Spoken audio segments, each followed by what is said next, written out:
There is a photograph that captures everything you need to know about the power of a single moment in American music history.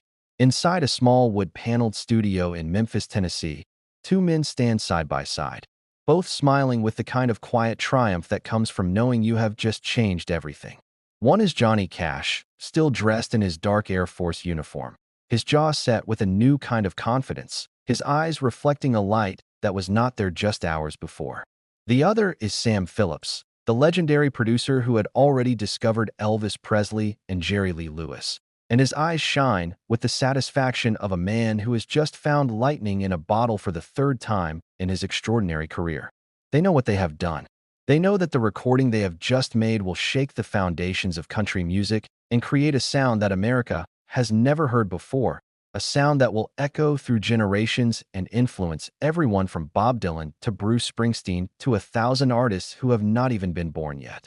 But to understand the weight of that smile, the depth of that triumph, the magnitude of what happened in that room, we have to rewind the clock just a few hours earlier, to a moment when none of this success seemed even remotely possible, to a moment when Johnny Cash was certain his dreams were about to die in that very same room. To understand that this story is not about overnight success, but about desperation and determination and the kind of raw courage it takes to bare your soul when everything is on the line. It is July of 1955, and Memphis is sweltering under a brutal summer heat that makes the asphalt shimmer and buckle, that makes the air feel thick as molasses, that drives people into whatever shade they can find and makes them move slowly like they are walking through water. On Union Avenue, in a neighborhood that has seen better days, there stands a small storefront building so unremarkable that you could walk past it a dozen times without giving it a second glance, so humble that it seems impossible anything important could happen inside. The paint is faded and peeling in places, the windows are dusty and smudged with fingerprints, and a simple sign reads Sun Records in plain black letters that are starting to chip at the edges. This is not Abbey Road. This is not some grand cathedral of music with marble floors and crystal chandeliers. This is a tiny operation run on a shoestring budget and big dreams, and the kind of passionate belief that great art does not need fancy equipment, it just needs truth. Inside these walls, Sam Phillips has already created a revolution that the music establishment still does not fully understand. He has recorded Elvis Presley, capturing that dangerous blend of black rhythm and blues and white country music that made the major labels nervous and made teenagers across America lose their minds. He has found something raw and real and authentic that the polished productions coming out of Nashville and New York would never touch. Something that speaks to the actual lives of working people instead of some sanitized fantasy version of America. And now, standing outside that faded door on this blazing afternoon, bathed in sunlight that feels like it might melt him into the sidewalk, is a 23-year-old airman named Johnny Cash. And he is absolutely terrified in a way that goes deeper than stage fright, deeper than nervousness, all the way down to the existential fear of a man who knows this might be his only chance. Johnny clutches a beat-up guitar in hands that will not stop trembling no matter how many times he wipes his palms on his uniform pants. The guitar is scarred and battered, held together with determination and hope, an instrument that has traveled with him from Arkansas to Germany to Texas, that has been his companion through lonely nights in the barracks when sleep would not come, and the only thing that made sense was writing songs about everything he had seen and felt and survived. His Air Force uniform is crisp and dark despite the heat, the fabric heavy and formal, and sweat runs down his temples and collects at his collar. Though whether from the temperature or from sheer panic coursing through his veins, he cannot say. He has traveled here from his base in San Antonio, Texas, spending money he does not have on a bus ticket, money that should have gone to his young wife Vivian and their baby daughter, carrying nothing but that scarred guitar and a head full of songs he has been writing in the barracks late at night when the other airmen were asleep and he was alone with his thoughts and his memories and his dreams of escape. This is not a casual visit. This is not a backup plan. This is not something he can afford to fail at and try again next year. This is everything, the culmination of every choice he has made since he was a boy in Arkansas, since he watched his beloved older brother Jack die in a sawmill accident that tore his family apart and convinced Johnny that life was fragile and precious and that you had to fight for every moment of meaning you could find.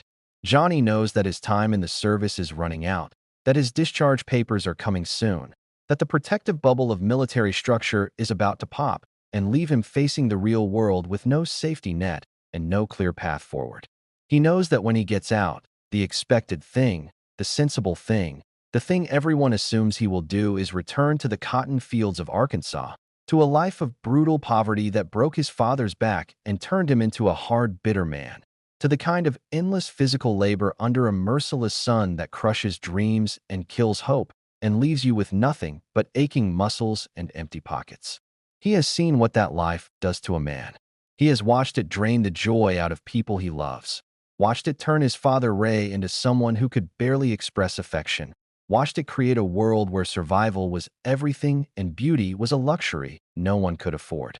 And he has made a desperate promise to himself, a vow that he whispers in the dark, that he will escape it, that music will be his way out, or he will have no way out at all, that he would rather fail spectacularly chasing this dream than succeed at a life that would slowly kill everything inside him that makes him who he is. So he stands there, outside that faded door, his reflection ghost-like in the dusty window, and he takes a breath that feels like it might be his last chance at a future, like all of his hopes and fears and prayers are compressed into this single moment. And he pulls open the door and walks inside, stepping out of the blazing heat into the dim interior of Sun Records. The waiting room is cramped and dark, a narrow space with wood paneling that seems to absorb all the light and all the air, creating an atmosphere that feels more like a confessional than a reception area.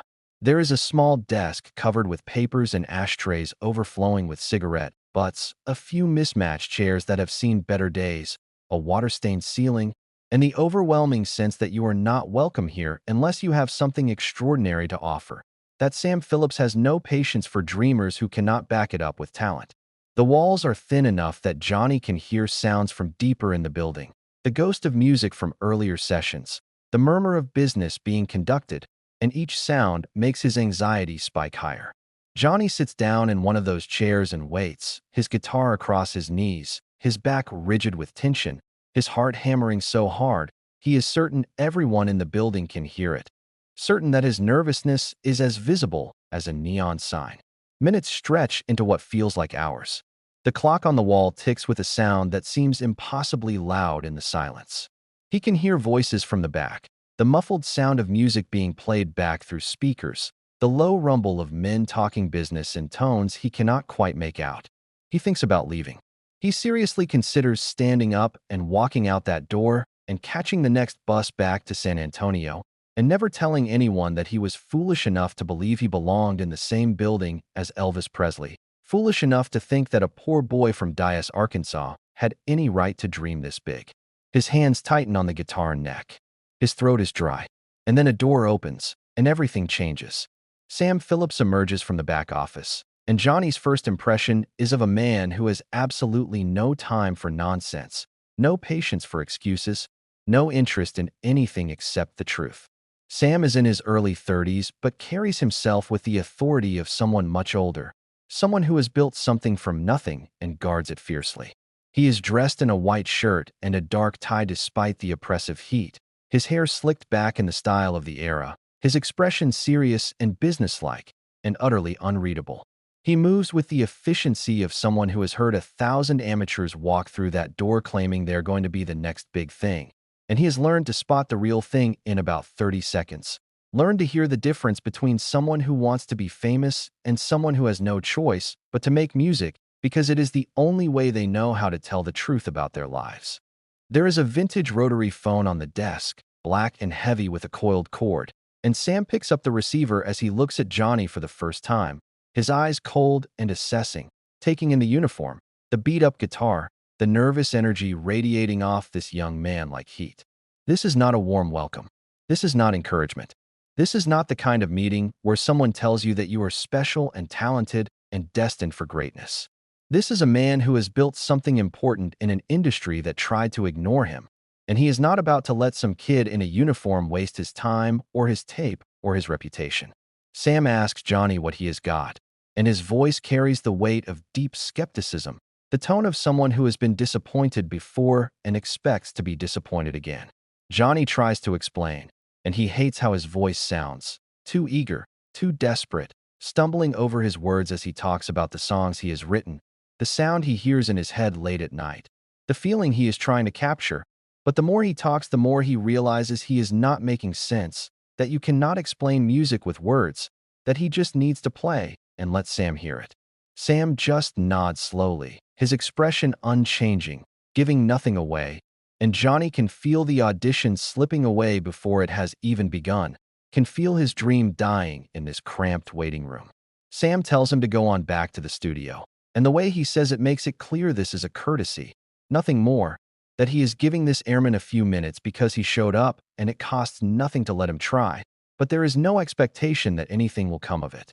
Johnny stands on shaking legs and follows Sam's gesture toward the hallway, walking alone down a narrow corridor that feels like it stretches for miles, every step taking him closer to the moment of truth that he has been dreaming about and dreading in equal measure. The isolation of that walk is crushing. He is aware of every sound, the creak of the floorboards under his boots, the whisper of his uniform fabric, the blood rushing in his ears. He reaches the studio door and steps inside, and the room is small and spare, smaller than he imagined, with acoustic tiles on the walls that look like egg cartons, a few music stands, cables snaking across the floor, and a single microphone standing in the center like a judge waiting to deliver a verdict. The microphone is a beautiful piece of equipment, professional and expensive, and it represents everything Johnny has never had access to, the kind of technology that can capture a voice and send it out into the world, that can turn a moment into permanence. Above the door, there is a light, currently off, that will glow red when the tape is rolling, when everything Johnny does will be captured and preserved, when there will be no second chances and no excuses and no way to take back whatever comes out of his mouth. Through a window of thick glass, Johnny can see the control room where Sam Phillips will sit in shadow, a silhouette behind the mixing board and the tape machines, watching and listening and deciding whether this young airman from Arkansas has anything worth saving or whether he is just another dreamer who does not understand how hard this business really is. Johnny positions himself in front of that microphone, adjusting the strap on his guitar, trying to remember everything he practiced, trying to calm his breathing, and the red light flickers on with a glow that seems to fill the room, casting a dramatic glare that makes everything feel even more intense, even more like a courtroom where his entire future hangs in the balance, and the jury has already made up their minds. He starts to play, and he has chosen gospel songs, the kind of upbeat, cheerful, religious music that he grew up singing in church back in Dias, the kind of songs that feel safe and familiar, the kind of music that has always been his foundation. His voice is steady, his guitar work is competent, and he pours everything he has into making this sound as good as he possibly can, hitting the notes clean, keeping the rhythm tight, giving it all the professionalism he can muster. But through the glass, Sam Phillips sits motionless, his face unreadable in the shadows, his posture revealing nothing. And then, without warning, after maybe a minute of playing, the red light flickers off with a click that sounds like a door slamming. The tape stops. Silence fills the studio like water filling a sinking ship. Sam's voice comes through the intercom speaker, flat and disappointed, telling Johnny to stop, to try something else. And there is no explanation, no feedback, just that simple dismissal that lands like a punch to the stomach. Johnny stumbles into another gospel number, choosing one he knows even better, one he has sung 100 times. But his confidence is shaking now, his hands less steady on the guitar, his voice losing some of its power as doubt creeps in and starts to strangle his performance. And again, after just a few bars, maybe 30 seconds, Sam cuts him off. The red light blinks on and off like a warning signal, like a heartbeat that is failing, like the flashing lights on an ambulance carrying someone who is not going to make it. And Johnny can see through the glass that Sam is leaning back in his chair, his arms crossed, the posture of a man who has already made up his mind, who is already thinking about the next appointment on his schedule. The silence between songs becomes unbearable. Johnny tries a third gospel tune, and this time he does not even get through the first verse before Sam stops him. And now Johnny can see the disappointment clearly on Sam's face, can see the way he shakes his head slightly, the way his jaw tightens with frustration. And then Sam says the words that nearly end everything, the words that will haunt Johnny for years afterward. the words that represent the moment when his dream almost died. He says, "Johnny, you can't sell religion." He says it plainly, without anger, without cruelty, but with the absolute certainty of a man who knows the music business inside and out, who knows what radio stations will play and what people will pay money to hear, who knows that this earnest young airman singing Sunday school songs is not what the market wants, is not going to make anyone any money or change anyone's life. Through the glass, Johnny watches as Sam reaches for a cigarette, lights it with a practiced motion, takes a long drag, and then stubs it out in an ashtray that is already full, the gesture of a man who is done, who is ready to move on to the next appointment, who has given this kid from Arkansas more time than he probably deserved and now needs to get back to real work with real artists who understand what it takes. This is the moment of absolute defeat. This is the moment when the floor drops out from under Johnny's feet and he realizes that everything he believed about himself, everything he hoped for, everything he sacrificed to get here, was based on a fundamental misunderstanding of what the world wants from him. This is the moment when most people would pack up their guitar and walk out of that studio with their head down and spend the rest of their lives working jobs they hate and telling themselves that at least they tried, that at least they can say they had their shot. Johnny Cash stands alone in that small room, the microphone in front of him like an accuser, the red light off and likely never to come on again, his dreams crumbling into dust that settles on his shoulders like the weight of a future in the cotton fields. He thinks about his brother Jack, who died at 15 when a saw blade caught him and tore him open, who bled out over hours while Johnny sat helpless beside him, who made Johnny promise that he would do something with his life, that he would not waste the years that Jack would never have. He thinks about his wife Vivian waiting back in Texas, about his baby daughter who deserves better than a father who could not make his dreams come true. He thinks about the cotton fields waiting to swallow him whole, about his father's disappointment, about a life of quiet desperation stretching out before him like a prison sentence. He thinks about the promise he made to himself that music would save him, and he realizes with a clarity that is almost physically painful that he has nothing left to lose, that this is the end of the road unless he can find something deeper, something truer, something that comes from a place beyond the safe, familiar gospel songs he thought would impress Sam Phillips. And so, in that moment of utter desperation, with his back against the wall and his future dissolving before his eyes, Johnny does something that will change American music forever. He does not ask permission. He does not announce what he is going to do. He simply strikes his guitar with a new kind of aggression, a fierce rhythmic drive that is nothing like the gentle gospel he had been playing, that comes from somewhere darker and more honest, from the part of himself he has been afraid to show. His right hand comes down on the strings in a pattern that will become legendary, that distinctive boom-chicka-boom sound that no one has ever heard before, a rhythm like a freight train barreling down the tracks, like a heartbeat racing with fear and excitement, like the march of a man who refuses to surrender even when surrender is the only sensible option. The sound fills the studio with a power that was not there before, with an urgency that demands attention. And his voice changes, transforms completely, dropping into a register deeper and darker than anything he had sung before, a voice that carries the weight of every hardship he has endured, every loss he has suffered, every fear he has faced in his 23 years of life. This is not the voice of someone trying to please, trying to fit in, trying to give people what they think they want. This is the voice of a man telling the truth about pain and loneliness and desperation, singing about a man who cannot escape his past, about the kind of raw human struggle that the polished Nashville sound would never touch because it is too real, too uncomfortable, too honest about the darker side of the American dream. The words pour out of him like they have been waiting his whole life to be released, and every syllable carries the authenticity that Sam Phillips has been searching for. Through the control room glass, Sam Phillips freezes like someone has hit a pause button on his entire body. His hand, which was reaching for another cigarette, stops in mid-air. His entire posture changes in an instant.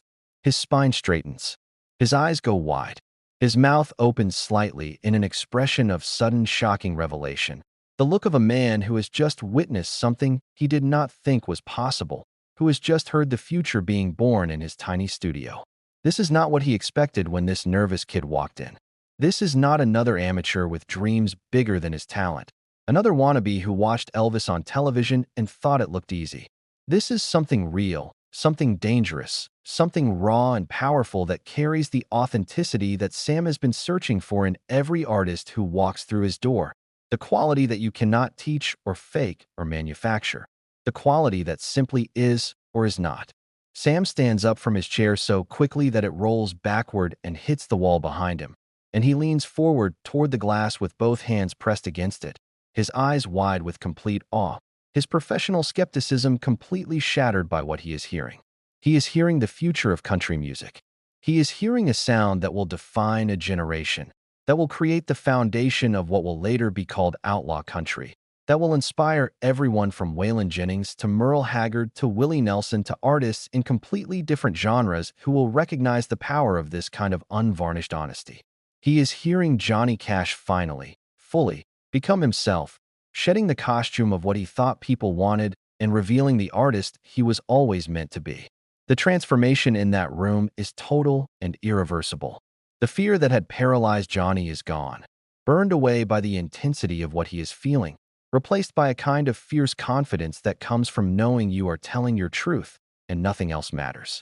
The desperation has turned into power, channeled into something creative and unstoppable. Johnny is no longer the nervous kid in the waiting room clutching his guitar and wondering if he belongs here. He is a force of nature, and Sam Phillips recognizes it instantly with the instinct of a man who has made his entire career on finding genius in unexpected places, on hearing what others miss, on believing in artists before anyone else does. The song builds and builds, Johnny's voice growing stronger with each line, the boom-chicka-boom rhythm driving forward with relentless momentum. And through the glass, Sam is nodding now, not the polite nod of someone being courteous, but the vigorous nod of someone who cannot believe his luck, who knows he is witnessing something special, something that people will be talking about for decades. When the song finally ends, there is a moment of silence that feels sacred, a pause where the air itself seems to be holding its breath. The red light is still on, the tape still rolling, capturing the echo of what just happened. Johnny stands there breathing hard, his guitar still vibrating with the last chord, and he looks through the glass at Sam Phillips with an expression that asks the question he is too afraid to say out loud, the question that contains his entire future. Sam does not make him wait. He comes out of the control room immediately, moving with purpose, pushing through the studio door, and the look on his face is everything Johnny needed to see. Everything he has been hoping for since he was a boy in Arkansas dreaming impossible dreams. There is respect there, genuine respect, the kind a craftsman gives to another craftsman when he recognizes mastery. There is excitement barely contained beneath Sam's professional demeanor, the excitement of a man who knows he has just discovered something that will make history.